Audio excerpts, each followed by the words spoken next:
ఆ ఫిష్ జోలికి పోతే ఫినిష్ అయిపోతారా? అది మనుషుల్ని తన కొమ్ముతో పొడిచి చంపేస్తుందా?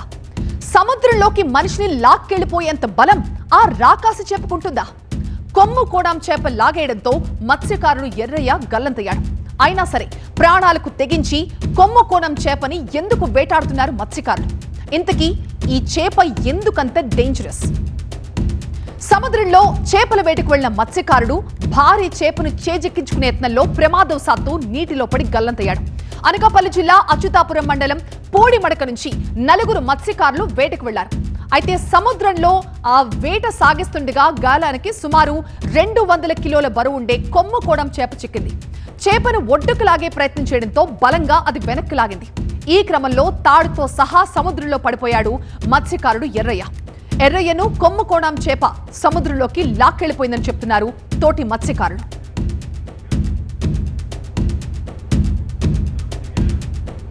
దీంతో వెంటనే అలర్ట్ అయిన మిగతా 3 మత్స్యకారులు క్షేమంగా ఒడ్డుకు చేరుకున్నారు. స్థానికుల సమాచారంతో అక్కడికి చేరుకున్నారు పోలీసులు, అధికారులు. ఎర్రయ్య కోసం ప్రస్తుతం గాలింపు కొనసాగుతోంది.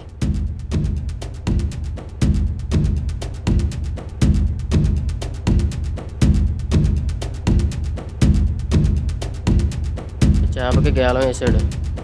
గేలం వేస్తే చేప లోపల లాక్కెళ్ళిపోయింది. కాలుకి చుట్టలు పడిపోయింది. తాడు చుట్టలు పడిపోయి లాక్కెళ్ళిపోతే ఒక మనిషి దూకడం అయితే జరిగింది.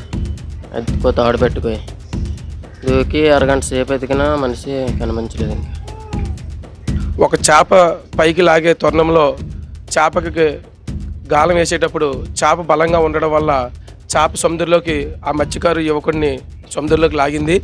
లాగడం వల్ల ఏంటంటే 200 కేజీలు చేప సుమారుగా ఉండడం వల్ల చేప లోనికి లాగి తీసుకెళ్ళిపోయింది. దీని ద్వారా మత్స్యకారుడు గల్లంత అయ్యాడు.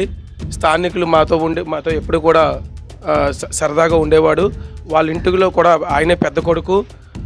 మొత్తం కుటుంబాన్ని బాధ్యతగా ఆయనే తీసుకొని 2 చెల్లెలకు పెళ్లి చేశాడు. అలాగే తమ్ముడికి కూడా పెళ్లి చేశాడు. వాళ్ళ నాన్నగారు కూడా లేరు. దీని ద్వారా ప్రభుత్వం కూడా వాళ్ళకి ఆదుకోవాలని కోరుకుంటున్నాము. నిన్న తెల్లవారుజామున 2 గంటలకి 4 మత్స్యకారులు సముద్రంలో వేటకు వెళ్లారు. సముద్రంలో 25 నాటికల్ మైళ్ల దూరం వెళ్లి వేట చేస్తున్నప్పుడు పెద్ద కొమ్ము కోణం చేప వాళ్ళ వలకు చిక్కింది. దీన్ని బోట్లోకి లాగే క్రమంలో ఎర్రయ్య కాలుకి తాడు చిక్కుకుపోయింది. అదే సమయంలో చేప బలంగా వెనక్కి లాగడంతో ఎర్రయ్య సముద్రంలో పడి గల్లంతైపోయాడు. మిగిలిన మత్స్యకారులు అతని కోసం గాలించినా కూడా లాభం లేకుండా పోయింది. దీని మీద వెంటనే ప్రభుత్వం స్పందించి మా మత్స్యకారులు ఈ వర్షంతో వానకొచ్చాడు ఎంతో ఇబ్బందులు పడి వేట దొరక ఇక్కడ అంత దూరం లాంగ్ వెళ్ళి ఫిషింగ్ చేయడం వల్ల ఇలాంటి అవంతరాలు వస్తున్నాయి. ఆ బాడీ దొరకపోయినా సరే వాళ్ళకి ఎక్స్గ్రేస్ వెంటనే ఇవ్వాలని కూటమి ప్రభుత్వాన్ని మేము అడుగుతున్నాం. ఎందుకంటే వాడి ప్రాణం పోయింది, అది జీవితం పోయింది. ఇప్పుడు మొత్తం వాడు నమ్ముకున్న 4-5 ఉన్నారు వాళ్ళ కుటుంబంలో, వాళ్ళందరికీ జీవనాధారం పోయింది. వాడు బతుకుంటే పాపం రోజుకు 2000, 3000, 1000 రూపాయలు తెచ్చి వాళ్ళు జీవించేవాడు.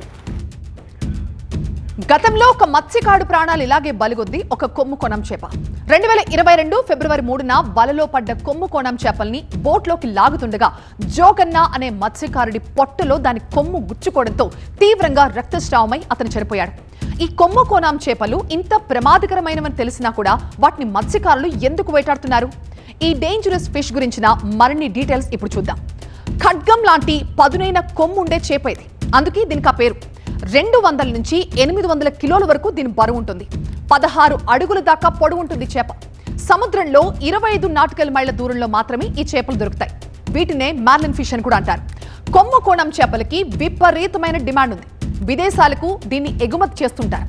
అందుకే మత్స్యకారులు ప్రాణాలకు తెగించి మరీ ఈ కొమ్ము కోణం చేపల్ని వేటాడుతున్నారు.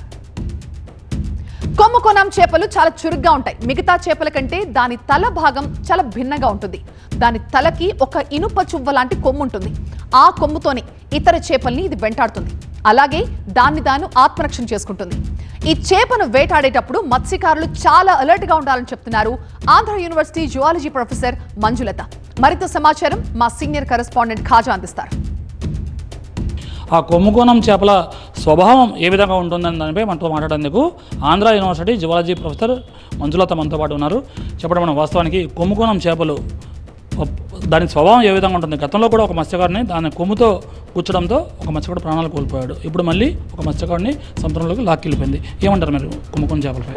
ఇవి ప్రపంచవ్యాప్తంగా ఉన్నాయి.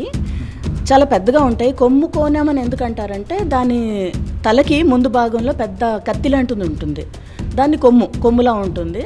అది చాలా పొడవుగా ఉంటుంది. ఇప్పుడు ఇది దీని సైజే చాలా పెద్దది. నార్మల్గా అయితే అట్లాంటిక్ మార్లిన్ అంటే అక్కడ కొమ్ము కోనం అయితే 820 వరకు కేజీలు పెరుగుతుంది. ఇక్కడ మనకి యూజువల్గా 250 కేజీల వరకు దొరుకుతుంది.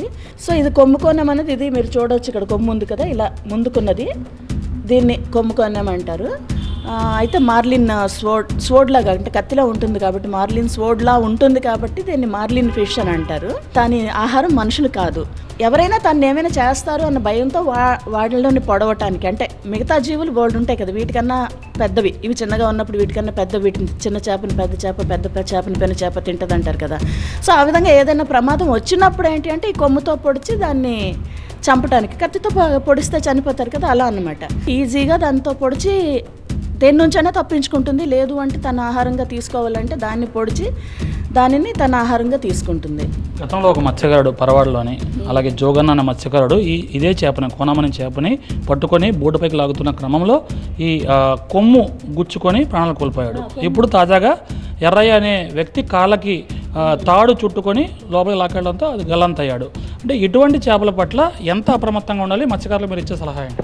మన దగ్గరే కాదు, ప్రపంచవ్యాప్తంగా ఎక్కడైనా ఇది జరుగుతూనే ఉంటుంది. సో ఇదే కాదు, అంటే ఇటువంటి చేపల పట్ల అంటే ప్రత్యేకంగా ఇది ముక్కు అంటే స్వోర్డ్ లాంటి ముక్కు ఉంది కాబట్టి ఇటువంటి చేపలను వేటాడడం సమయంలో మత్స్యకారులు ఎటువంటి జాగ్రత్తలు తీసుకుంటే మంచిది? ఇవేంటంటే చాలా రేర్గా జరిగేవి, రెండు జరిగినవి ఏంటంటే చాలా రేర్గా జరిగినవి రెండును. కాబట్టి మత్స్యకారులకే బాగా తెలుసు ఏ విధంగా ఇలా చుట్టుకుపోకుండా ఉండటానికి. వాళ్ళకి తెలియదు అన్ని చాలా చేపలతో పాటు ఇది పడింది, అన్నీ ఒక్కొక్కటి తీస్తుంటే ఇది లాగేసింది. దానికి పడిన బెయిట్ని వలన ఇది లాగేసింది లోపలికి, అది బై యాక్సిడెంట్గానే జరిగింది. అయితే మత్స్యకారులు కాస్త అప్రమత్తంగా ఉండాలి దాన్ని వేటాడే క్రమంలో, ఎందుకంటే దాని కొమ్ము ఉంటుంది కాబట్టి తనకు తాను రక్షించుకునే క్రమంలో ఆ ఇనుప చువ్వ లాంటి ఆ ముక్కు గుచ్చుకొనైనా ప్రాణాలు కోల్పోయే ప్రమాదం ఉంది. దీంతోపాటు సముద్రంలో ఉన్నప్పుడు దాని బలం ఎక్కువగా ఉంటుంది కాబట్టి, దాని పరిమాణం ఎక్కువగా ఉంటుంది కాబట్టి ఆ సముద్రంలో వేటాడే క్రమంలో అది తనకు తాను రక్షించుకునే క్రమంలో అది లోపలికి కూడా లాగే అవకాశం ఉంది. అదే మత్స్యకారులంతా కాస్త చేపల వేటలో అప్రమత్తంగా ఉండాలని సూచిస్తూ ఉన్నారు. కెమెరా పర్సన్ భాస్కర్తో కాజా TV9 విశాఖపట్నం.